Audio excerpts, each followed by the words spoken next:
Hello, Mr. Paul Feig. Hello, it's good to see you all. Thank you for coming down in full gear. Thank you. So we just saw the movie this morning. Oh, okay. And so we have a couple of questions. Please. So I'm trying with the first one. Why did you decide to make a reboot of the movie? Because I felt like, since it's 32 years after the original one and 25 or plus years after the second one, I felt like, knowing that Bill didn't want to bring back the Venkman character and Harold had passed, it just felt like it was time to maybe start a new team. And I also liked the idea that we watched them develop their proton packs and come up with everything, so that they weren't just being handed technology and in a world that had seen 2 big ghost attacks already on New York. I thought it'd be fun to see, in our world where we've never had a paranormal attack and there's never been any evidence, true evidence of ghosts, what happens when that all happen, would come to life. And I also like the idea of our main characters being underdogs that people think are crazy, basically, so that they end up saving the world against all odds. A lot of people were looking for a third chapter of this movie, or a remake or a reboot. Mm-hmm. And at the same time, I think everybody was a bit scared of maybe being a bit disappointed. Mm-hmm. We're aware when you take this choice of making a third chapter. Mm-hmm. Oh, I was very nervous. I actually turned it down a few times because Ivan Reitman had called me up, and at that point it was a sequel script. But, and it was a good script, it just, again, for the reasons I said before, didn't feel quite right. And I was nervous, but at the same time, it's such a great idea. The whole idea of funny people fighting the paranormal with technology, that it almost felt like something that couldn't just be contained by the first 2 movies. And now that we can do so much stuff with CG and just effects and all that, it made me realize there was room for it to be done. And at the same time, I looked and said, why did that first movie work? And obviously the idea behind it is great, but those 4 guys and the cast around them were so funny and so great, they made that movie great. And so for me, it was like, well, if I can find the funniest people I know to do it, then I can bring that same feel to it. And so that's why I decided to cast the 4 ladies that I did and bring all the other people on. And then I felt good, then I felt confident about it. I remember that at the original movie, or 1984, mm-hmm. Most of the actors who played on the first one and the second one used to came from kind of a space school, mm-hmm. just like a Saturday night. Saturday Live, yeah. Did you choose these actresses because most of them came from the same place or the same show? No, Saturday Night Live in our country is where the funniest people tend to end up. And so I know the people that, who behind the scenes who pick those people, and basically when you find somebody who's that funny, you put them on the show. And so they're kind of and I know all the people on the show, so it's almost like you can't avoid going to that show because they are the funniest people. But then, yeah, because Kristen Wiig had come from there, and then Leslie and Kate are on there, and Melissa had hosted. But no, you don't specifically say, like, we got to get people from SNL. It just happens, you go, they're too funny, why would we not? Yeah, well, it's just this question because that way. No, but it's interesting because people always bring that up, and but I guess, yeah, they just have the best people. Okay. I think I will ask a question which is supposed to belong to the 2 first questions. Mm-hmm. First, for a few years ago, you refused the project of making this movie. Mm-hmm. What helped you to change your mind? It was, well, Amy Pascal, I talked to her because I was nervous about it. And she just said, she's like, this great franchise is sitting there, this great idea, you know, and she really felt like it should be done, and they were going to make it with somebody. But it just made me think, okay, it is this great idea. I'm such a huge fan of the first two movies, and so is Katie Dippold, who wrote the script with me, and so is everybody who worked on the movie.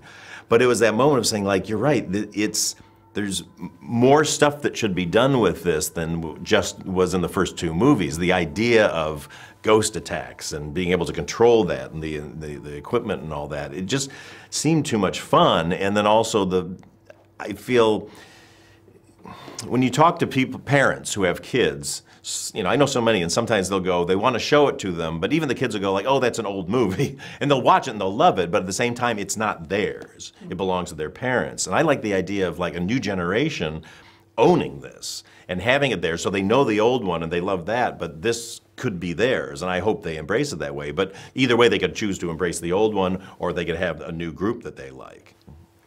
Speaking with the first one, when you saw for the first time, for your first time, the movie, what did you think about this? I fell in love with it. It was 1984. I was in film school and a big comedy fan, and we saw the trailer, but we couldn't tell much from the trailer. We just knew that Bill Murray and Dan Aykroyd and Harold Ramis were in it, and they were our heroes. So we went to see it. First show of the night on Friday night, and the place just went crazy. And people were laughing and they're screaming, and I had just never seen a comedy that big. Comedy used to be very small and just talky, but the fact that it had big special effects and it had this big idea and they're saving the world, it just really left an impression on me. It was a game changer. In comedy, there's every, I don't know, few years or whatever, some movie will come along that then takes comedy a big step forward. And this was one of those, to show that you can have giant scope in a comedy and still make it about funny people. And so it left such an impression on me. I saw that you asked for help. You asked for a specialist to build the hunting tool. Did you choose this way to make them more realistic and less mysterious than the original one? Yeah, I'm very much into science, and I wanted to know more about what this could be if it was real, you know, if it actually, you know, was real, and knew that it was based on some sort of nuclear science. So I wanted to bring in this nuclear scientist from MIT to make sure that it would make sense, it could make sense in a science world. Obviously there are leaps of faith, but I wanted as closely grounded with science so that it could feel real, because the movie's about scientists. And that's what I loved about the first one, is that they weren't just running around, you know, with crucifixes. They were actually using equipment and their brains to solve this problem. And so for today's world, I wanted to make sure that we went that extra step and really made it accurate. This one is about the logo. So since we saw the movie this morning, I just have one thing to ask you. Did you think about creating a new? Oh, do a new one. Oh, no, I mean, some things are so good, you don't mess with them. Yeah, basically, when Katie Dippold and I sat down to write it the first time, we said, we're such fans of the movie, if we saw this and we didn't do it, what would we want to see, and what would we be sad if we didn't see? And it was the Ecto-1 we love, and the proton packs, and the ghost traps, and the slime, and Slimer, and the logo. It's just too much a part of the Ghostbusters world. And so then, once we kept those things, then we thought, well, let's have fun showing where they came from. And so that's why we wanted to show, oh, they got the idea for the logo from this guy trying to describe it. And then with the packs, you know, their first pack is actually a giant cart on wheels, and then they have, you know, Holtzman has to figure out how to make it smaller and smaller, and that the Ecto-1 is actually Patty's uncle's car that Holtzman changes. So again, I love origin stories, and I thought it'd be fun to just kind of, for fans of the original one, to go, oh, here's where our people are saying these come from in our world. Ah, nice one. Which one should you? Who wrote this? Exactly. Yeah, to be honest with you, it's an interesting one. What kind of ideas inspired you for creating this reboot? Oh gosh, I mean, I was so inspired by the original movies, honestly. I mean, that was the main inspiration for it. But then I'm a big sci-fi fan, and I love hardware. And so Star Wars is obviously a movie that I love, and I just love the idea of that there are props. There is this high-tech kind of props, and so that's why the first thing I thought was, oh, it'd be fun to actually invent a few new things too. So that's where the you know, the ghost chipper came from, and the pistols, and the glove, the proton glove. I just felt like, since Holtzman is so brilliant at inventing the proton pack, it'd be fun to just see other things that she came up with. So, but really, I mean, most of the inspiration did come from the original, and wanting to figure out how we could even play more on that world that they had already created. I have a short one. Have you read some Ghostbusters comics? Oh, the comics?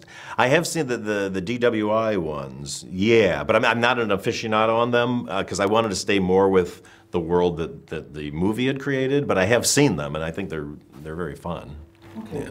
I'm asking this question because on the comics, there is another team which appears into this comics, which is called Ghostbusters. And the question is, if you planned a few times ago to make another ghost movie, wouldn't you think it could be cool to make a Ghostbusters movie instead of a Ghostbusters reboot?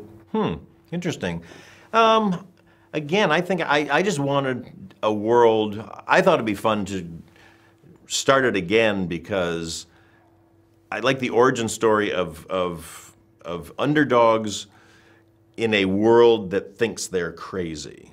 That to me is more character-based, and where I can get more comedy and I can get more emotion out of the actors, just the way that the first one worked so well because everybody thought they were nuts, and then suddenly they saved the world.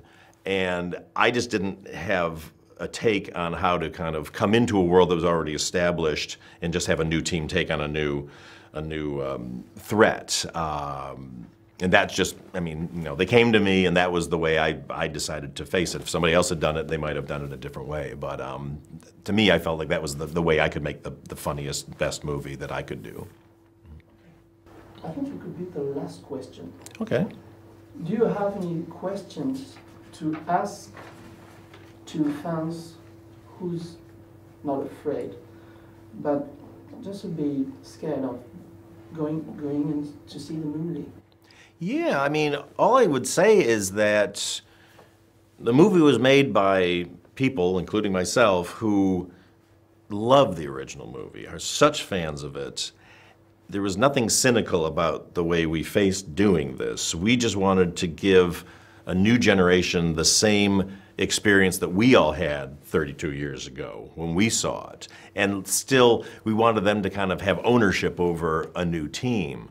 But our intention was always to be very reverential to the original movie, but to just, I don't know, to give it new life and let the original movies exist without us doing a sequel that might have hurt the memory of that if we didn't do it right. I almost look at it as like two different movies, but within the same world of just under the Ghostbusters umbrella. But you know, we wanted to just make a funny movie with the funniest people that I know today, and try to make it as big as we could, but still be reverential to what came before.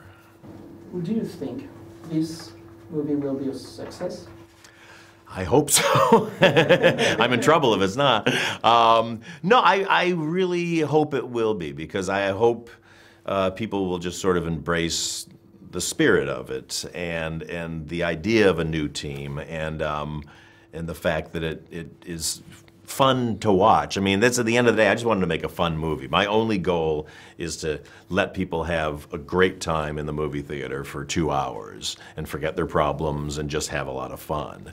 And I feel like, you know, we made a fun movie, and I just hope people will, you know, forget whatever politics and concerns they have, and just kind of come in and just watch it as a new movie, and hopefully have a great time. Thank you very much. Thank you so much. It's so nice to meet you all, and and thanks for all you do. I know that the Ghost Head universe is so great about being fans of the movie, but using that to raise money for charity and to do wonderful things for kids and for people. And I love this community so much, and I hadn't known the community before I got involved with this movie, and really just admire what you all do, and just keep up the great work. And I hope our movie can help expand even more than, you know, what you are doing now. So, but thank you. Thank you. Thank you.